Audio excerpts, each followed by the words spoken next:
Okay, so I get to introduce Phil. I'm very, very excited. Philip has rapidly become known as the UK thought leader in protective intelligence, behavioral, with a U, behavioral threat management, and the protection of prominent figures, regularly commenting on this subject in the media. Following the assassination of British politician Joe Cox in 2016, Philip was responsible for setting up the new protective intelligence and investigative team at the UK Parliament. He is a chartered security professional with an MSc in security management. He's married to his wife Amanda. They have 2 cockapoo dogs. He was very specific in his bio about the cockapoo dogs, named Birdie and Lily. And they are so spoiled that yesterday Phil went shopping for them in Boseman.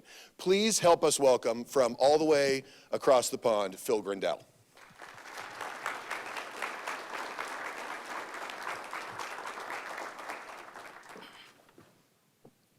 I think I've got a, yeah.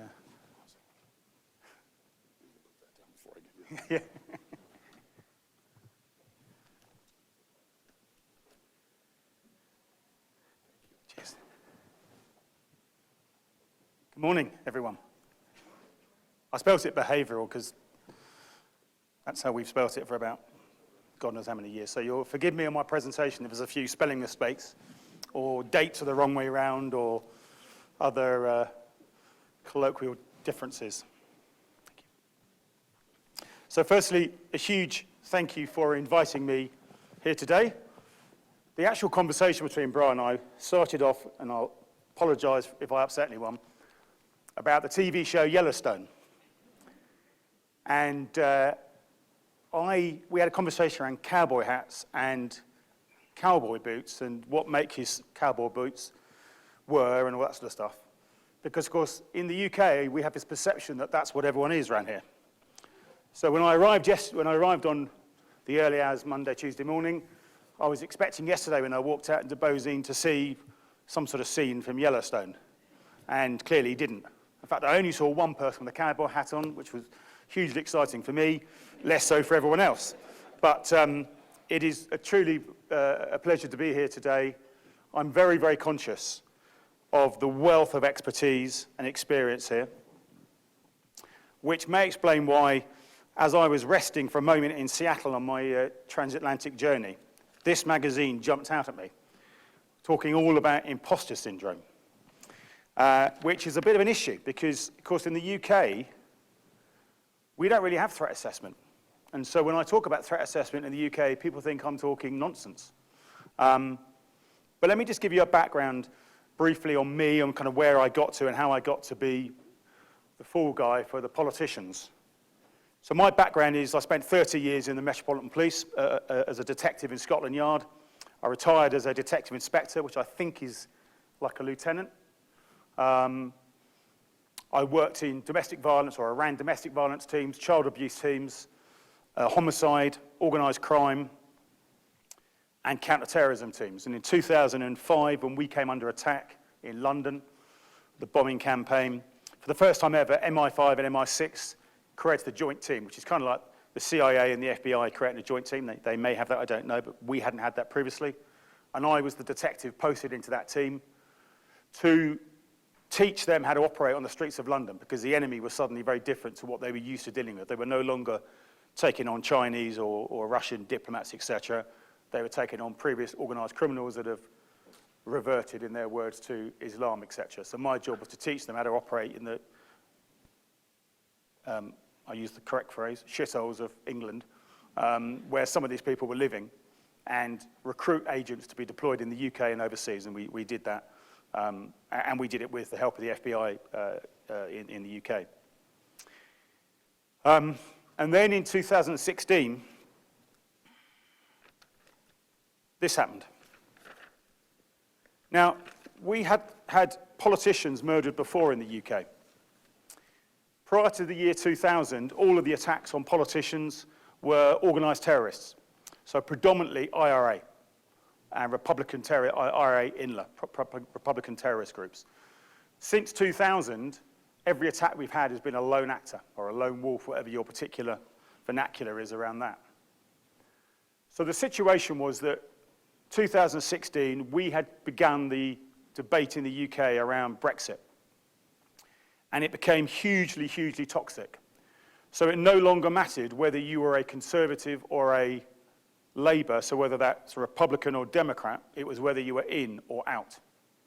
And if you were out, you were considered to be a racist. Now, we've never used the term white supremacist. We've always used extreme right wing.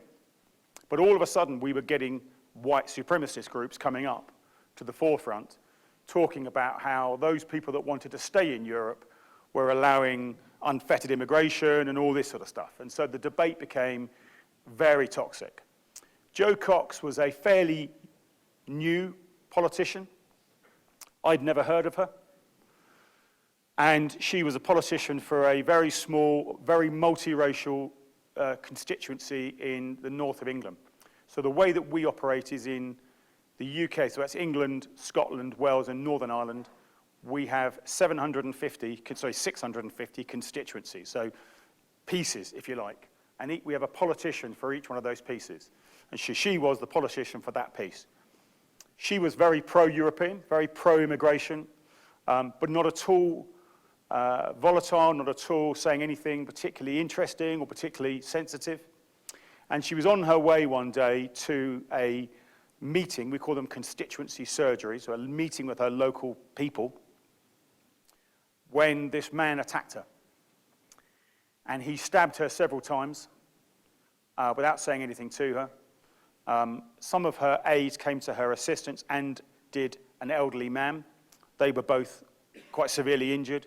He was walking away. She told her staff to run away, and he came back and shot her dead on the street, on the floor. And he made some comment revolving around Britain first. That was grasped by the papers to try to make out that there was a terrorist group called Britain's First, and there wasn't, but it was all to do with Brexit. He just walked off, and he got arrested by two unarmed police officers about 100 yards away, which is the image of the yellow jackets is them arresting him. He has never said a word since that moment. He's never said a word in interview. He never said a word in his trial. Since he was convicted, he got a life sentence. So in the UK, if you attack or kill a politician, it's a terrorist offence because you're seeking to change the politics of government, so it comes under terrorist legislation. He was convicted under terrorist legislation. He'll never see the light of day again, which in the UK is unusual.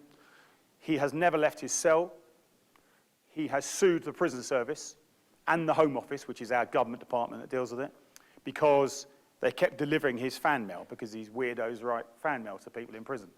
And so he sued them to stop them actually giving him his mail. So he has complete incommunicado. He's never said a word about it. But what we do know about him is that he was known to the Southern Poverty Centre for decades, heavily involved in the apartheid regime and all that. We know that about 24 hours before the incident, he sought help for mental illness, and they turned him away. And we know that he had come up with this theory that if Brexit failed and we stayed in Europe, that local immigrants were going to get his house. And when he went into his house, it was like a scene from a movie with those pinboards up, with her in the middle of it and all various things. But he also had a picture of William Hague, who was a former Prime Minister, who was the next MP. And that's one of the common things is around this target dispersal. But he went for Jo Cox and killed her. So I then get called in by the head of counter-terrorism in the UK, who I knew for a long time, who said to me that Parliament have decided, the UK Parliament decided they want a bespoke team set up, and you're going to run it. And we were friends, so it was okay for him to say. I actually did say to him, is this like an instruction? Or he said, no, I think it'd be good for your career. Great. And I said, okay, so, what do you want me to do? So these were my three objectives. This was what they called it, the Parliamentary Liaison and Investigation Team. That was a name that Parliament came up with. They told us what it was going to be called. And he said, right, so we know nothing about what's going on. And so I want you to go and investigate all the abuse and the threats and the intimidation that politicians are receiving, because they're telling us they're getting loads of it.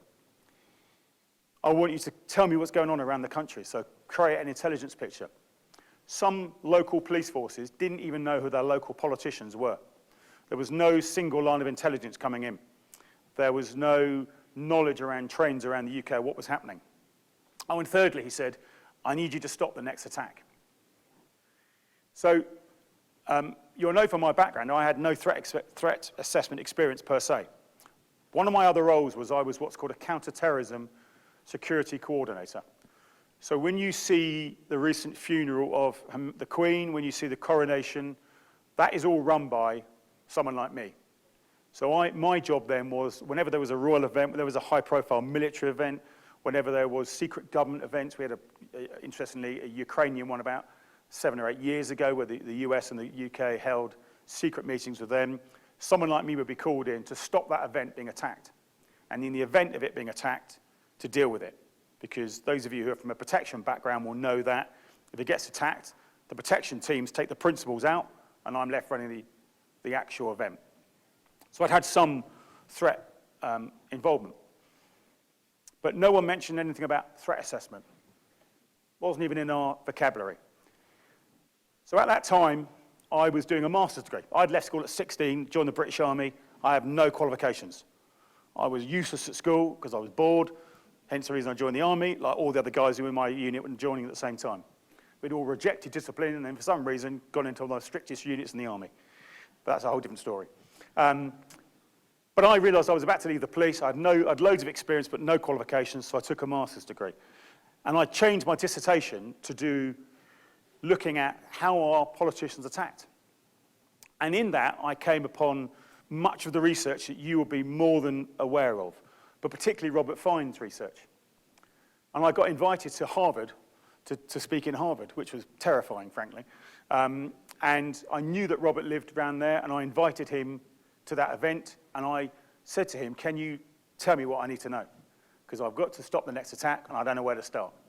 And bless him, he spent 3 days with me, and for those of you who know him, he's a very shy, quiet man, very humble man, but he spent 3 days basically downloading.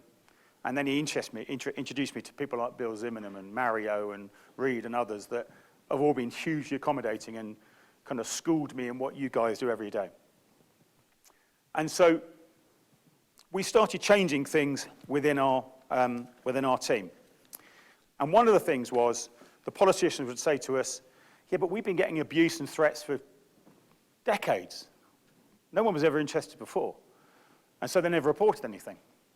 So I said, okay, well, listen, you need to tell me everything that's happening, everything you're not happy with, and we'll decide whether it's a problem or not. So we increased reporting by 400%, which sounds like a really good thing to do, until you realize we only had 4 people. And none of us were trained in this. We did have FTAC, for those of you that know FTAC, which is the Fixated Threat Assessment Center.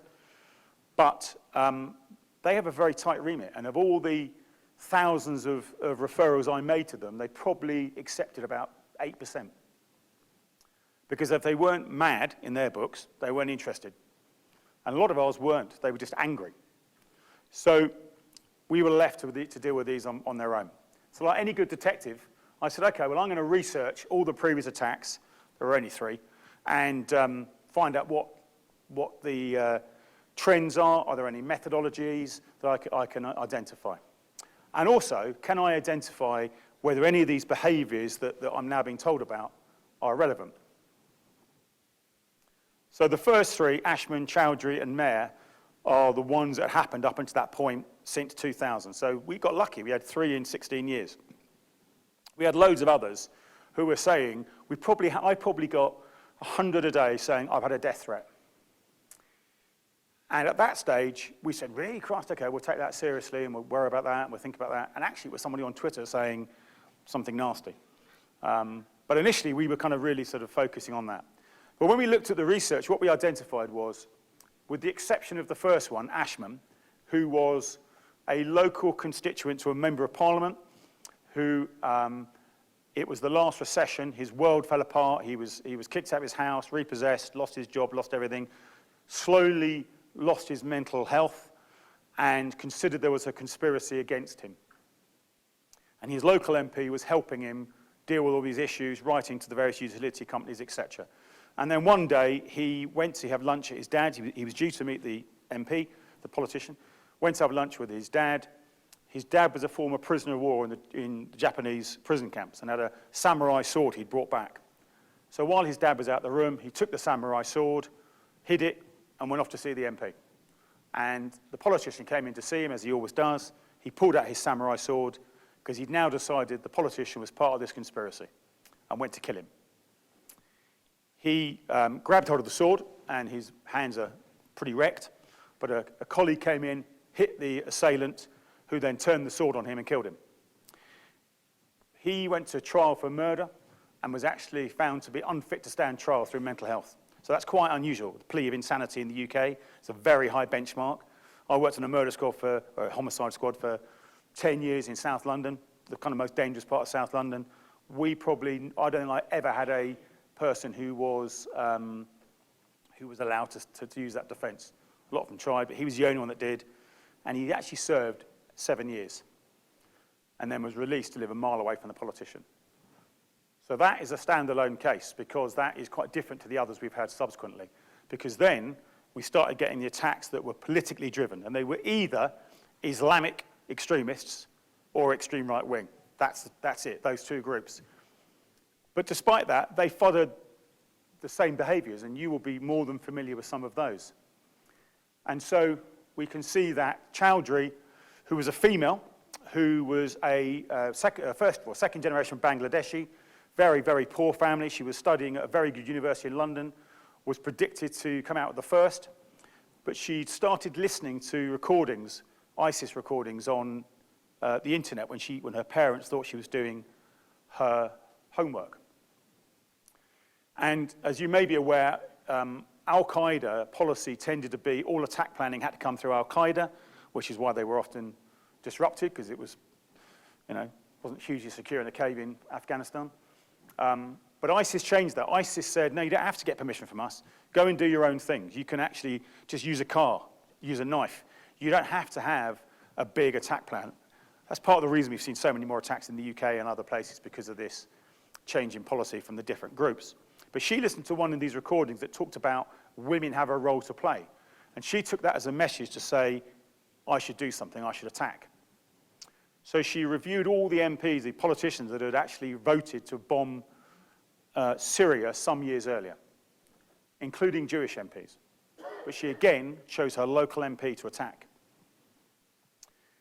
And she dropped out of university, and she did a whole lot of behaviors, which I won't go into, but she turned up at her politician's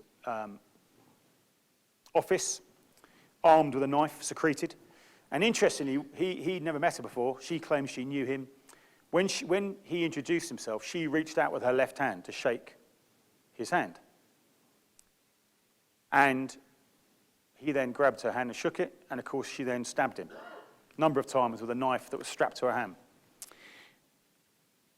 So one of the things I've learned over the years is around this concept of instinct, and what do your instincts tell you and all that sort of stuff. So I said to Stephen, who's the politician, what did you think when she put her left hand out to shake your hand? Did you think anything about that? Because what she was clearly doing was opening up your body to stab you. She intended to kill him. And he said, yeah, I thought it was really weird. I said, so why didn't you say anything? And he said, well, I thought maybe it's an Islamic thing, or maybe it's because she's a woman in that faith or something, and I didn't want to be rude, so I just went ahead with it. I said, so your instincts were telling you one thing, but you went with something else? Yeah. I said, well, you're lucky, because that nearly killed you. And it was all part of the training we carried out subsequently to protect MPs. So she's now doing a life sentence under a terrorism offense. He's a deeply, deeply, deeply Christian man, and he would meet with me probably once a month saying, can I go and visit her in prison? I want to forgive her. And we were saying, no, you can't. Because her sole purpose is to pretend that she's changed so she gets out. She hasn't changed. But he is determined to forgive her. So that was the second attack, and then the third one was Joe. But very similar patterns. And so when this one happened, I was actually running the office by this point, when we've been doing it for about a year. So Rosie Cooper is a very unassuming lady. She grew up in a house where all of her family were deaf. She's not. She is from Liverpool. For those of you who don't know Liverpool, they tell you what they think, whether you like it or not, whether you're interested or not, they tell you it. She's about 6'1", and she's easily in excess of £250. I had to work that out because we don't use pounds in the UK, so I think I'm about right. But she's a lovely, lovely lady. I'd never heard of her, and I'd been working in Parliament. I'd never seen her. But she had a very unassuming career, really, and hadn't ever raised her head above the parapet or anything of that nature. But what happened was a local charity, who are an anti-hate charity, had been running an informant in an extremist group. So this individual was part of this group called National Action, a right-wing, very hostile, very growing group. At the time, they were considered to be more dangerous in the UK than ISIS. They posed more of a threat under the CT banner than ISIS. And he went to one of their meetings where they were talking about, we're going to attack a synagogue, and we're going to kill everyone at the synagogue. And somebody said, what about the kids? And he said, well, baby rats grow up to be big rats, so who cares? So he wasn't bothered about killing big rats, but he took exception at killing baby rats. That's when he approached the charity to say, things are going too far. And he was in a meeting there one night where a person said that, I'm going to kill my local MP. And I'm also going to kill a police officer, and then I'm going to martyr myself, which I thought was an interesting phrase. That was the exact phrase he used, which I thought was an interesting phrase for an extreme right-wing operative. Now, this individual, I used to run informants for a living. That's what I did with the intelligence services and all that sort of stuff. So I know you can't trust everything they say. So we would get quite a few of these types of things. The background to the individual was he is a 5'4" racist paedophile. He had been groomed from a very young age to be part of National Action. He had been very anti-LGBT from the word go, but actually he's being investigated for downloading child pornography and grooming young boys on the internet. And he kept that obviously quiet. So that was the female police officer he felt he was going to call in and kill. That's why she was involved in this. So I got this, and it was about 7 o'clock on one evening, and I got handed it. So he had told this to this charity. They had told a politician who used to be their chief executive, and she told me. And that's the piece of paper she gave me. That's what it said on it. Now, I'm going to show you my assessment. Please don't laugh if you think it's nonsense. Bearing in mind I've been doing this for a while at this point. But I sat there and thought, okay, this is my assessment of that. So I knew that his methodology was consistent with other attacks on politicians. He's a local person planning to attack his local MP. But I looked at that and thought, okay, well, I think he's got fixation there because he's part of National Action. He's clearly fixated on immigration issues and racial issues and all those sorts of stuff. And the fact he's part of National Action, as far as I'm concerned, is identification, because he thinks he's a soldier of that cause, and he wants to attack under that cause. He's clearly talking about what he's doing, and he's very verbal about what he was doing in his small groups, what have you. For me, that was leakage, and the very fact he said that he was going to martyr himself, for me, was last resort.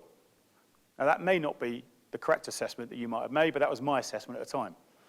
So I rang up the head of national or domestic counterterrorism. So we have two separate sides. We have the domestic side, which deal with extreme right-wing, basically in internal issues, protest groups, etc. And then we have the other side, which I worked on, which was the Islamic threat. And I remember speaking to him. He was a very senior police officer. And I said, boss, I think I've got a job for you. And he said, why do you think it's real? Because you're getting hundreds of these, he said. So why is it real? Why am I going to move all my assets onto this job? And I said, well, there's these indicators. And he said, what the hell are you talking about? And I said, well, there's these indicators. He said, well, hang on, is this American stuff that you've been reading? I've heard about this. And I said, yeah, it comes from America, but it's hugely researched. You've got to trust me in this one. Check this guy out. I promise you, I'm not wasting your time. And he said, okay, I'll go on. We'll go for it. So they looked at him. With immediate effect, he had dumped his phone. So he'd got rid of his mobile phone. He'd gone to ground. And they couldn't find him for about 36 hours. We don't know whether the informant had flipped again and told him what have you, but he'd suddenly gone to ground. But he did get arrested. And he had got a weapon, and he had got attack plans on him. And he was convicted under terrorist legislation. He was also convicted for being a member of a prescribed organization. So we prescribe certain organizations as terrorist organizations globally, and it becomes an offense to be a member of that organization. So I think we've just prescribed the Wagner Group in Russia as a terrorist organization. So if you're funding, if you're a member, if you're anything of that nature, you commit offence under UK legislation, if you're British or in the UK. So he got convicted of that, and also his child abuse offences, and he got, in our world, life imprisonment, which is 20 years, for him is 20 years plus. Bearing in mind, he's a 5'4" racist paedophile. Really, really popular guy in prison. He went off with a Nazi salute. National Action ceased to exist. They flipped their name a couple of times, and basically they just dissolved because all the people that were members started getting looked at and what have you. So we were able to stop that attack. And all of a sudden, people would think, Christ, they know what they're talking about in that team. I used to go to all my bosses in the terrorism world, in some of the other environments, and say, why don't you listen to some of the methodology that we've identified and these indicators and what have you? And we were just ridiculed, or I was ridiculed. Don't be so stupid. We know what we're doing. We've stopped loads of attacks. We don't, this is nonsense. This is just some, I'm afraid American mumbo-jumbo stuff you've been reading again. The fact that the US Secret Service used it, the fact that I got FBI guys to come in and talk to them, no one took me seriously. So I ran that team for several years. We stopped that attack. We changed the kind of platform, what we're doing. We trained all the MPs on how to run their surgeries. In fact, many don't even do surgeries now. To quote Kevin Costner from a different TV show or film, The Bodyguard, nothing else happened on my watch. But actually, it's interesting, isn't it? Because the term threat assessment was never used. So I actually conducted the first ever threat assessment on politicians. We have a team in the UK called JTAC, Joint Terrorism Assessment Group. They only genuinely do international terrorism. They're part of MI5. They work with the CIA and everyone else. They gather all the intelligence and they make an assessment of the UK, threat to the UK. That's where our national threat levels come. They'd never done it on politicians. I had it done on politicians, and it came up as low because there was no intelligence or anything. And I presented it to Parliament, who dismissed it as rubbish and got a private contractor to do his own threat assessment, which bizarrely came up as high. That's because he didn't know the difference between threat and risk, because the risk was high. Low probability, high impact, probably quite high. But the actual threat against MPs was virtually zero, because there's no intelligence. And every MP was at the same level of threat, because it wasn't about the politician, it was about the person who was going to attack. That defined who was going to be attacked, not what you said. None of the politicians that have ever been attacked have ever been high risk, have never said anything. So it's irrelevant who they are. It's all about the person who's going to do it. The term workplace violence, never used. I dealt with 4 rapes in Parliament, surprisingly enough. Yeah, I know, it's bizarre that MPs actually commit rapes. And then they prevent you searching their office for 12 hours. Loads of sexual harassment. I had a politician who said to me, I'm being harassed by this woman. Can you go and investigate her? So I obviously said, well, do you know who she is? Never met her before in my life. Okay, absolutely sure about this, are you? Yeah, absolutely sure. I don't know who she is. Okay. He's still a politician, by the way, which is why I won't name him. So 3 o'clock in the morning, that I'm due to go and arrest her, or I'm not, my team are. I got promoted. I don't have to get up at 3 o'clock anymore. And I said, he phoned me at 3 o'clock in the morning and said, you're not going to believe this, but I've had a flash of inspiration overnight. I do remember her. I had a one-night stand with her some time ago. That wasn't that unusual. But of course, you know that changes the dynamics of the assessment, what have you. And again, we had no formal training. They still have no formal training. The methodology that I brought in, this methodology, is no longer used in Parliament because I'm not there, and they've decided it's mumbo-jumbo. Which brings us on to this whole subject of, well, what is workplace violence? So I recently was at the European Threat Assessment Conference in Germany, in Nuremberg. And the main topic of conversation started right on the aircraft, actually, from that point onwards. And there were probably half a dozen senior US global security people there from Coca-Cola, Google, JP Morgan, and a couple of others were there. And the general conversation was, So they were all there, by the way, because they were visiting their companies in London or the UK and Europe, because they couldn't get their head around why none of them had threat assessment teams, and why no one was talking about threat assessment, and why no one was talking workplace violence. And that was the conversation that we were all having. So when you talk about workplace violence, what do you think of? Because I can guarantee you we think about something different. At the most extreme end, we might think about this, somebody punching somebody else in the office. But that's not actually what many people think. Because when they hear the term workplace violence, they think of you. They think of your, these awful shootings you have, whether it's in schools or elsewhere. That's what their image goes to straight away. And they'll tell you, we don't have workplace violence. Most companies have a workplace violence policy, but it's in a drawer, no one's ever read it, no one's ever seen it, and nothing ever happens about it. But they've got one because they're told to have one by their insurance companies. But nobody talks about workplace violence. And in fact, I did a recent poll after that conference on LinkedIn, and about 40% said their companies never have ever heard the term, don't recognize it, don't even use it. The other 60% were all security professionals. So it's not a term we use, and it's not a term we're familiar with. But we do have incidents. So Harvey Nichols is one of the most kind of luxurious department stores in London. Very posh, I suppose. And this young girl got her dream job there as a beautician on one of the makeup counters. And she started a relationship with this guy who was a Czech national working as a security professional in Harvey Nichols. And they went out on 2 or 3 dates, and she decided that he was a bit too obsessional for her and a bit too weird. So she dumped him. Sorry, that's a UK word. She decided to end the relationship, which he didn't like. So he started harassing her and stalking her. He would just turn up on the shop floor looking at her. He worked at Harvey Nichols, but not on the same floor. So she reported him. So they moved him to a different floor. So then he'd get his colleagues to stalk her in the shop. And then he'd follow her home. So she had to move house. This went on for some time. He got suspended from work. He then got convicted in court for harassment against her and bailed pending psychological reports on him. And then one afternoon, as she was closing up her stall in Harvey Nichols, he approached her from behind. He got back into the shop, and he shot her dead. And then he shot himself.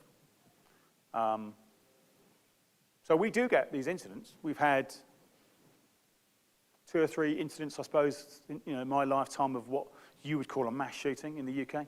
But they're still very rare, and people don't really think of them in that way.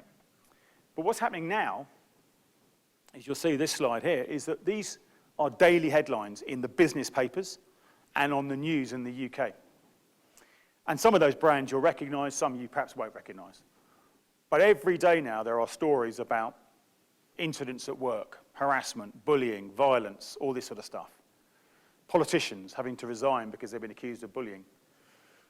This week, the chairman of Tesco's, who he's been there 75, Tesco's is one of the biggest superstores, but 75 years old he is, chairman of about a dozen businesses, supposed to be a genius at what he does, had to stand down because of a number of anonymous allegations against him, all of which they disproved.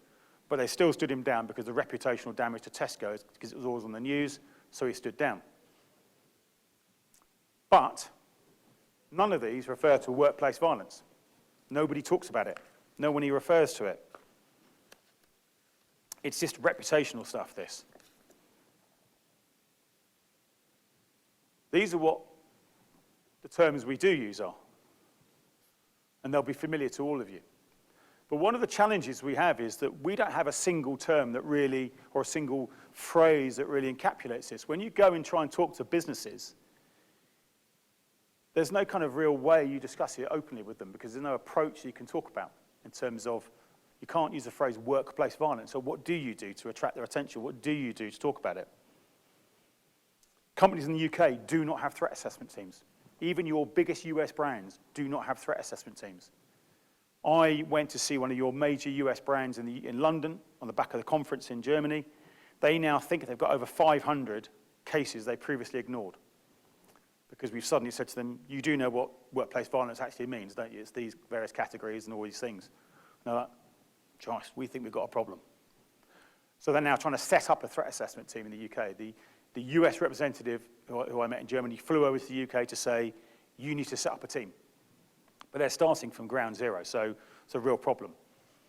In the UK, if you've got issues at work, the security team deal with it. They've got zero training. They've got no understanding of behavioral threat management. They don't even know what the phrase means.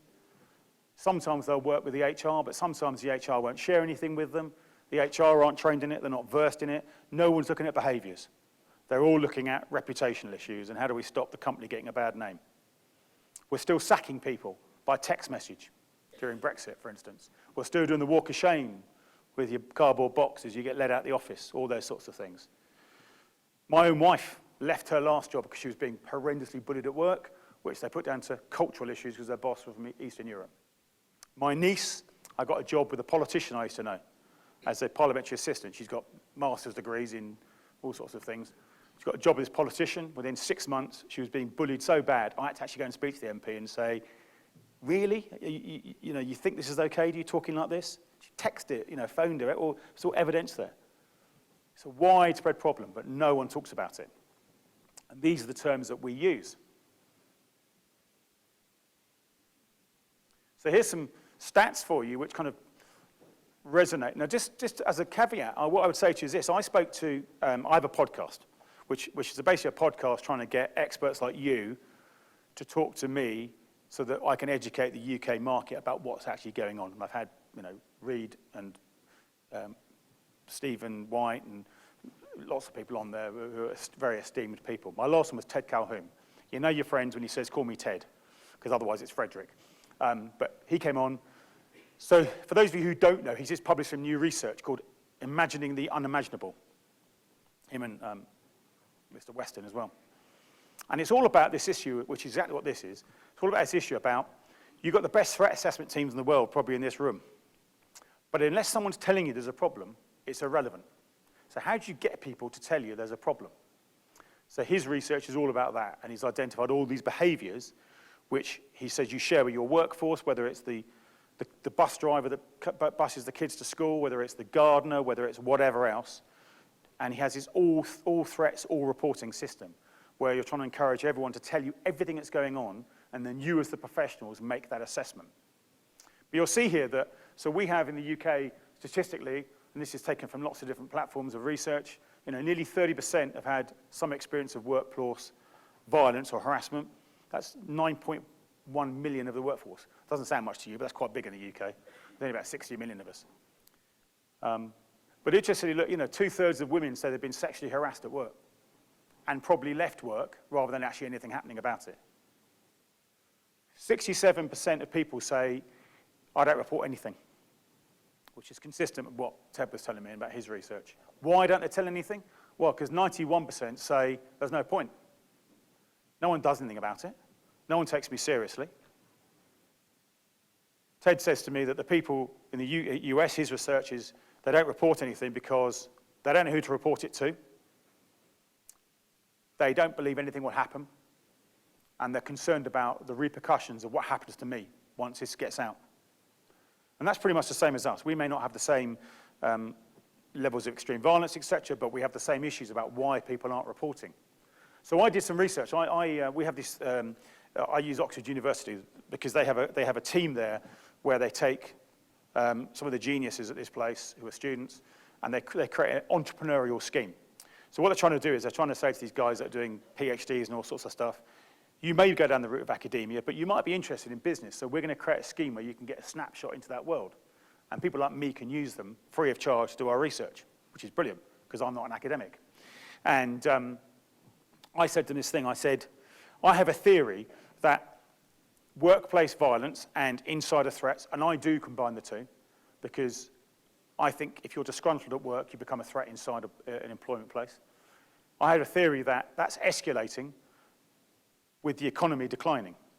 Can you research that for me and tell me whether I'm right or I'm wrong? If I'm wrong, tell me I'm wrong, but look back at all other previous economic climates, what have you, and do your research. And they came back and said to me, yeah, we think you were right. There is an increase. And this is what we're seeing. or that this is the kind of motivations behind it. So the task was exploring the link, or the white paper we produced, which I'm more than happy to send anyone, is exploring the link between the economic downturn and concerning and threatening workplace behaviors. So we found that job cuts, and there are significant job cuts, are creating this atmosphere of insecurity. If you don't know how bad the job cuts are, if you're on LinkedIn, go on Sales Navigator, and I don't know whether it happens only to me, but I get a feature every day of all the major redundancies and sackings and what have you in big brands. Every day there's big US brands there that are letting go another 3,000 people in the UK, and they'll be doing exactly the same here. So there are huge job cuts going on in the background. That's causing job insecurity. But also what it means is disgruntled employees are staying at work because they're concerned about the fact that if I leave my job, will I get another job? And will I get another job that's paid as well? So I'll stay where I am. And they're creating toxic environments in the workplace, but they're also an insider threat. Because even if they're not going to be malicious in terms of actually doing something on purpose, they don't really give a damn whether they open the wrong link, or if they leave a door open, or if they take documents home, because they're frankly pissed off. And it's because they haven't been promoted, or they hate their boss because they've been bullied, or they've been harassed, what have you. So they are generating a huge problem in the work environment. And then at the same time, because we've got these redundancies, they want more from their employees for less. And we had this great phrase in the police when we had to lose 20% of our workforce because of the budget's cuts. And I remember my boss saying to me, Phil, it's all about more for less, which is complete nonsense, isn't it? You know, I want more out of less people. Brilliant. That works. And if you haven't been in the police, trust me, they didn't like that. But that's what we're getting in the workplace now. We're also getting more temporary staff and contract workers. The problem is they're not being vetted properly, because they think, well, why would I spend all that money properly vetting someone who's an hourly worker, a temporary worker, a contract worker? So we're getting people that aren't vetted, aren't screened properly, potentially have previous histories, or potentially are posing a threat to your organization. And we also have huge issues around the differences between the C-suite and the workforce. And so what that looks like is that the C-suite think they're doing a really good job of looking after their workforce. They think that they understand the impact of the current climate, economic challenges around Ukraine and all that sort of stuff, which we in Europe feel very significantly because of the price of gas and all that sort of stuff, and because of the price of food, because obviously Ukraine produced a huge amount of wheat and what have you. So they think they're doing a really good understanding. They think they're up there in the 80s and 90% of, yep, we're doing a really good job. The employees think something completely different. So there's this real dislocation between the two groups, and that's causing issues. It's causing threats. It's causing all sorts of problems, which is great for business, but not great for everyone else's business. So what are the issues then? Well, the way I see it, the issues of, number one, terminology. It's quite interesting, actually, that when I spoke to some of the US colleagues at the last conference and people I know online and what have you, some people are saying, actually, we're not using the word workplace or the phrase workplace violence either now. We're trying to move away from that terminology as well, which is great, I guess, but the problem is, well, what do we call it? What is the common language in which we're going to approach businesses to say, we can help you? Now, you will have very well-trained threat assessment teams. We don't. They don't exist across Europe and in the UK. We just have untrained security teams. Very good security teams, very, very professional people, but no concept of behavioral threat management. And so if you're working with a company and there might be a representative in the UK, you're saying one thing, they're meaning something quite different. You think you've got threat assessment and they're trained in this, they won't be. So there's this huge difference. We do have our own European threat assessment organization, AETAP, I think it's pronounced. But actually, if you look at it, when I went to the conference recently, there was about a dozen of us in the UK. There's no chapters. So we don't have chapters like you guys do, like this. So there's no representative in the UK at all, particularly. It is almost exclusively Northern European. They have zero Southern European involvement. So one of the goals of this next year or so is to try and get Southern European investment and involvement. But there's problems with that because allegedly, and I'm not a psychologist, the psychological processes that the Southern Europeans do is different to what the Northern Europeans do forgive me if I'm losing you, they lost me. And therefore, there is a challenge here. And of course, there's a linguistic challenge. Most Northern Europeans speak English. A lot of Southern Europeans don't. So when they say it's the European version of you, it really isn't. It's a kind of snapshot of a couple of countries in the northern part of Europe. So there's a huge problem there. I've actually talked about, can we create a chapter in the UK? Because we don't have the same things that some of our European cousins do. Some of our European cousins have armed police, routinely. We don't. Some of our European cousins have different legislation. If you go to Germany, for instance, zero disclosure. Germany's the only country that don't disclose manifests for counter-terrorism purposes. It's against their federal laws. So they're the only country that if you work at an airport, for instance, you get, and like the US, for instance, you're required by law to produce the manifests. The Germans don't. So if you get involved in a German case, they won't tell you anything because it's against their federal laws. It's all to do with their history, which we don't talk about. And then, of course, the certified threat manager, very US-centric training. It's based on your legislation, for instance. I've not done it for that reason, because I kind of looked at it and thought, well, I really would like to do that, but it's kind of constantly, completely against all my legislation, so why would I bother? And people who have done it in Europe say it was great, but actually, it doesn't really relate to what we're doing. So there's no kind of formal training in Europe around this. And I get asked quite regularly by people who I'm beginning to kind of persuade that I'm not mad, and that I'm not kind of speaking voodoo, you know, okay, so where do I learn about this stuff then? And it's like, well, there isn't anywhere really. There's no formal training, and I think that's a real problem for us in the UK and in Europe. And so there are some real differences and real challenges, but there are so many US brands, big US brands across Europe, across the UK, no doubt in South Africa as well and other parts of the world. So it's in everyone's interest for us to start speaking the same language and start trying to get collectively better at this, because it affects your companies and your employees and people that come from your part of the world. So I am, to coin a phrase, out there loud and proud around what I do. And I'm probably the only one that does this in the UK. I'm probably the only one that kind of waves the flag and says, yep, I do behavioral threat management, and we do protective intelligence. And I was very graciously awarded with ONTIC this year around their prize for protective intelligence. It meant nothing in the UK, because no one had a clue what they're talking about. Nobody's even heard of protective intelligence. So when I talk to people, they just think I'm mad. But we're out there doing it, and actually we get quite good work now, and we're getting more and more people. But we do need to get better training. I have a psychologist who works for me, Lorraine Sheridan. Some of you may know her. She's a business partner of mine. Mad as a box of frogs, but brilliant. You know, again, we come up against this kind of challenge all the time. So what do I do? What sort of cases do I deal with? I sort of give a bit of a snapshot of that, just to sort of round off really around, well, if we don't have these problems, what I'll do? It'd be surprising to you, but I get quite a lot of work from here, which always fascinates me, because I think you got all these genius, you guys in the US, why would you come to me? One of them's in New York. I was chatting to my new friend, Adam, down there, a New York billionaireess. And I got referred to her because her husband employs a UK lawyer, and they came to me. So the first time I meet her is via Zoom call, and she's on a treadmill. And I said, what are you doing? And she said, I'm on my treadmill. And she's very New York. On my treadmill. I said, okay. And I said, so are you going to do that the whole meeting? Because I do it all day. And she said, if I do this, it's because I've got screens everywhere. I said, so you walk on a treadmill all day doing that? Yeah, that's what I do, yeah. Brilliant, okay. But she's been a client for over a year now. I've got a New York fashion model who was referred to me by Gavin DeBecker's organisation, who is being stalked by a British bloke. So they've come to me because of the UK legislation. They're not familiar with it. I am, obviously. So we're working on that to help her. But we've got quite a lot of clients in the Middle East. Most of our work comes through intermediaries, so law firms, other security brands that perhaps don't have what we do or don't do what we do. And people that know me, I don't do any advertising because it doesn't work.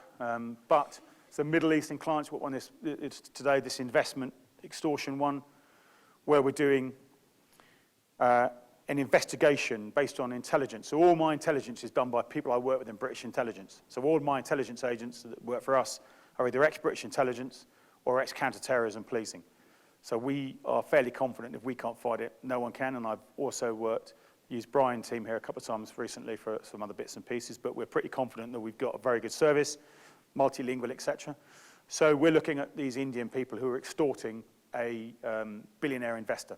He wants to know everything about them, basically. How can I get more intelligence on them?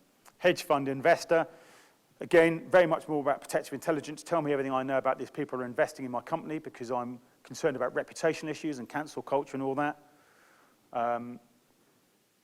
Defamation, yeah, this is the guy that runs a private jet company that mainly deals with the royal family, but there's a Ukrainian who sets up a company in the UK that basically goes after private jet companies who he says claim money. He's an extortionist. He's connected to some pretty big Russian criminals, and he goes after people and basically threatens them, and they pay up, and he takes a percentage. And our guy is saying, I'm not doing that. He thinks he's going to get him hung in Saudi. His words, not mine. We're doing some work with a couple of US companies. We've got a property developer, big property developer, huge, great development.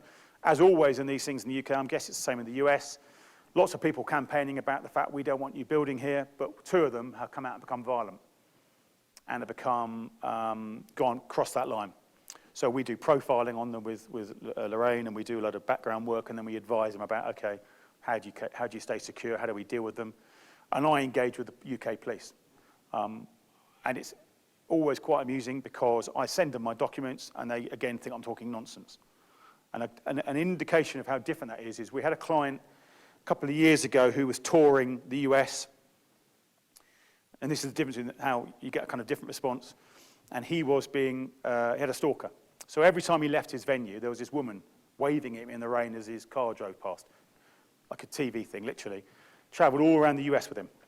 And they got to LA, and then she started approaching, and she started doing some weird stuff, and they came to us and said, we're out of our depth here, we're not quite sure what's happening. We've got a private investigator who says she's a stalker, but he doesn't know what the hell's going on. So we looked at her, investigated her, and it turned out that she was stalking him, but we identified that actually her view was the artist was in danger. And she was trying to communicate this to the security team, who just didn't understand and were telling her, just go away. And she was escalating. So I luckily have got friends in the LAPD threat team from my time in police, and could phone them up. I literally phoned them up and said, this is the problem. Can you help me? Yeah, get to a certain venue, we'll pick her up. And within an hour, she was lifted. If I said that in London, I've had jobs in London where it's an absolute stone bonker that someone's dangerous. And I've literally had to go all the way up the food chain to the sort of third most senior officer in the police to say, something's about to happen unless you take notice of what we're talking about. Because they just don't understand the legislation. They don't understand stalking. They don't understand the dangers. They don't understand profiling. They don't understand anything. In the UK police, you will not get a profile done. You will not get, as an example, even as a private contractor in the UK, I will never know whether someone's got convictions. They're not disclosable in the UK. So we don't get the same information you do, but we can still do an awful lot better than what the UK police do. I've got one now where they've said to me, the UK police, we've liaised with them, and we're doing all the intelligence work because I haven't got to go by the same legislation as the police do. So I can produce it all and then give it to them, provided we pretend we haven't had the conversation. But they won't get any of the they won't have any of the open source assets we do. They won't get any of the profiling. So it's very, very different. So we are busy. We're getting loads of work in. I've had 3 new clients since I've been here. I've only been here 2 days, so I might stay. It's busy, but we're not necessarily doing kind of core basic threat assessment stuff that you might think of. But the market is very different, but we get exactly the same issues as you. They're just not as perhaps dangerous with the guns and that. And if you want to know why we don't get the gun issues, it's not because we don't have guns, because we do have guns. It's because they can't get the ammunition. So I walked into, naively, yesterday, a gun shop in Boseman and was fascinated by looking around at all these weapons, and there was an AR-15. So I used to use an AR-15 in Northern Ireland 30 years ago. So I was fascinated by this new version of this weapon and said to the guy, so what would it take me to buy this? And he said, you have to be a US citizen, you have to have a local Montana driving license and a federal check, which we can do in 20 minutes. I said, so what about ammunition? And he said, unlimited, have what you like. So I said, so I can walk out of here in half an hour having spent $1,400 and got a military weapon. Yeah. The difference in the UK is not you can't get the weapons because criminals have all the weapons. You cannot get the ammunition in the volumes you need, and that's why we don't get the mass shootings and what have you. Very, very strictly controlled. We do have, and we have had very successful convictions of criminals making their own ammunition, but the ammunition's poor, and it generally gets found out, and they're still not producing it in the quantities or the numbers. And that's the main issue, the UK and potentially Europe. It's heavily restricted. But anyone who says we don't have guns is nuts. So I hope that's been of interest to you and useful. As I said, we do have a podcast, which I hope some of you will come forward and say, can I be in your podcast? Because I'd love to have different people's experiences and what have you. And I do have that white paper. Should anyone want that, just drop me an email and I'll send you a copy because it's relevant to you as it is to us. And as I was saying earlier on, one of the reasons we're changing our strategy around dealing with businesses is because we no longer talk security when we're going into companies now. So a client of mine who's an extremely wealthy man said, oh, actually, I want to be like a business partner with you, and he's actually become a bit of a mentor. And he said, you're doing the wrong thing. You're talking about security and threat. And the people you're talking to in business, that's not their language. The decision makers aren't the security people. They're the directors and the CEOs and that. They don't talk about threat and all that sort of stuff. And if you do talk about targeted attacks or threats, they automatically think you're talking cyber. You've got to change what you're doing. And so now what we do is we talk ESG. And when he said that to me, I was thinking, what the bloody hell is ESG? Because I had no idea what it was. So it's environmental, social, and governance. And as of next year in Europe, it becomes a legal requirement to have those various things fitted into your business. So all across Europe and the UK, and I'm sure in the US as well now, that is one of the deciding factors of a successful organization now, particularly big organizations. And where we fit in is the social and governance angle. Because social is about how you treat your people. And the governance is how do you record things. So how can you say, actually, we've introduced behavioral threat management, and now we're recording more allegations, but we're having less incidents. And so my only tip for you, the only thing I could probably teach anybody here is around that subject matter, around using the ESG angle for corporations and business, because that's their language. That's what directors, that's when an investor goes to invest in a company, they want to see what your ESG credentials are. They're less interested in your finances now than they are your ESG, because they can make money. So we have now gone down that line. We're now talking to HR directors and CEOs, and we're talking ESG. If you don't do this, it's going to harm your ESG. And all of a sudden, they're sitting up and listening. When you're banging on about security and threats and all that, their eyes glaze over. Now they're beginning to listen to us. So maybe that's something that will work here as well. I'm sure it will. We've had a very brief conversation, and I think we've got the same language. So, ladies and gentlemen, I hope that was interesting. Thank you once again for inviting me here. It's great to see so many people. I hope that I get to have a drink with at least some of you. Probably can't manage all of you, but we'll give it a go. But if there's any questions, I'll be more than happy to help. Thank you.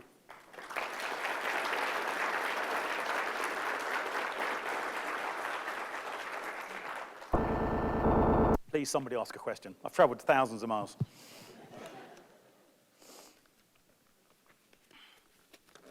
Come on, you Americans, you're not supposed to be shy.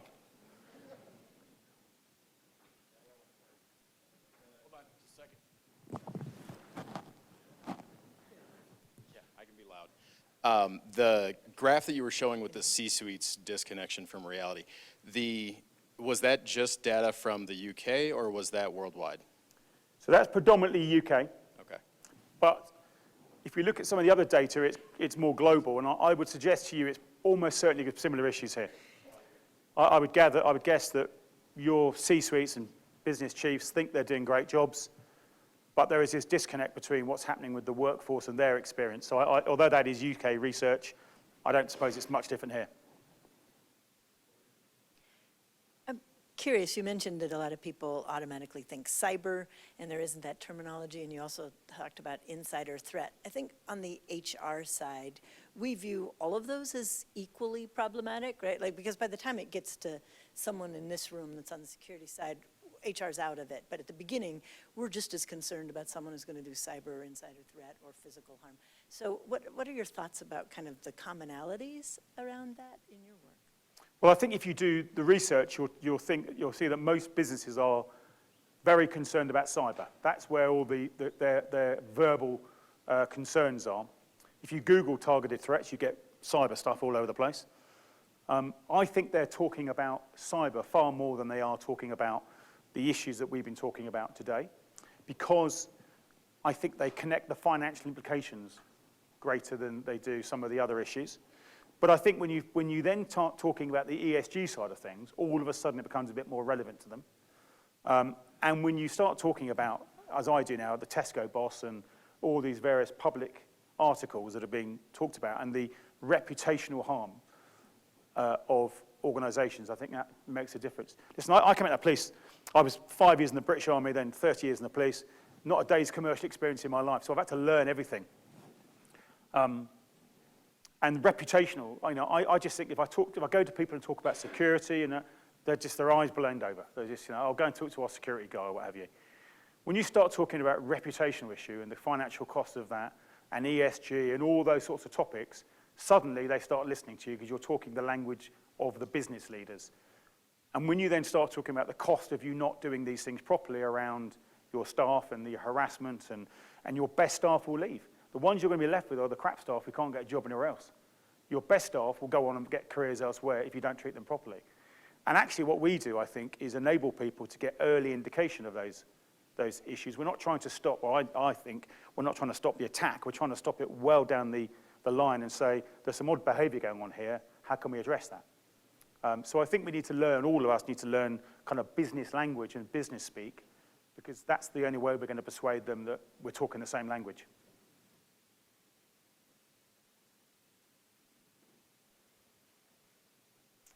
Well, if there's not any further questions, thank you once again, and I will hopefully meet all of you or some of you for coffee or something stronger over the next couple of days. Thank you.